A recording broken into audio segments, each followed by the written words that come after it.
Hey, this is Jamie from Capsule Computers, and today we are previewing Iratus, Lord of the Dead. This title from Unfrozen and Daedalic Entertainment is available now on Steam Early Access. At the time of the recording of this video, the game cost $22.49 US or $32.35 Australian. Iratus, Lord of the Dead is making evil cool again. Players take on the role of Iratus, a necromancer recently freed from 1,000 years in prison. He's not wasting any time and is off to conquer the world once again, slaying any do-good hero that might get in his way. Iratus, Lord of the Dead is a roguelike tactical RPG. Developed by Russian developers Unfrozen, the game aims to be a combination of Darkest Dungeon and Overlord. Players work their way through levels of a dungeon, battling their way through a series of 4 versus 4 battles. As a roguelike game, the death of a minion is permanent. Luckily, a steady stream of body parts from fallen enemies provides players with all the raw material needed to craft replacement soldiers. We checked out the build that was available at the game's Steam Early Access launch. The game is mostly feature complete. The game has 3 out of 5 levels completed, 16 playable minions, and a full suite of tools for Iratus to use. Future builds will bring more levels, minions, and enemies. This game is designed to be hard. At the end of the battle, minions who participate in combat will not heal. Minion death is permanent. Losing an entire squad means players must build a new squad and finish off the remaining enemies in the engagement. While losing a minion is painful, it is survivable since players can use the parts collected from previous battles to create a new, more powerful minion. Parts are finite though, so players still need to be careful in combat. Enemies are usually very close in power to the player's own minions. To win, players will need to exploit enemy weaknesses.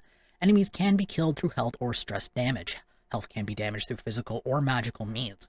Stress is a little more convoluted.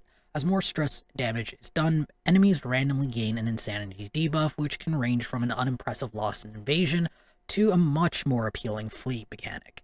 Once a stress level is down to 0, the enemy has a chance of dying every time it takes more stress damage. While Iratus has his minions to do most of the work, he's no pushover himself either. He has a variety of buildings to increase item, experience, and health gains.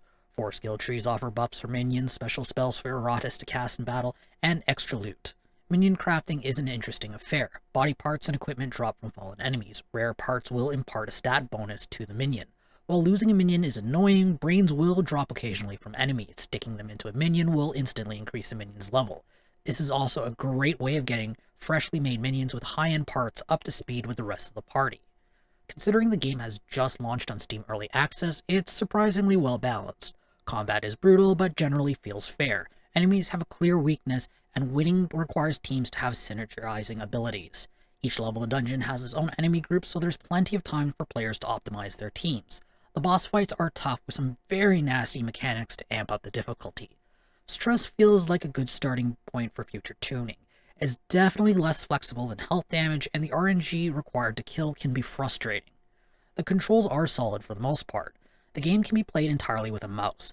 There are some keyboard shortcuts for abilities, but no option to rebind the keys. The menu layout outside of combat is good except for unit management. It's mostly done in the graveyard located outside of the tower, where players will shift units between buildings, active squads, and the mortuary. Unit inventory and stats can only be seen in the tower though, requiring players to bounce back and forth between the graveyard and the tower. If there is one small change that Iratus, Lord of the Dead could use, it's a quick save button. If a player quits the game mid-combat, it counts as a surrender and the entire squad of minions die. I can understand the need to prevent players from cheating by using Alt F4 to forcibly quit the game and fall back to the save before combat began, but not being able to create a temporary save and quit the game when life gets in the way is frustrating. The audiovisual presentation of Iratus, Lord of the Dead is excellent so far.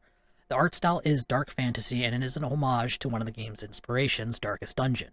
The sound effects and soundtrack are solid. Stefan White of Blood fame does a great job providing Iratus' voice.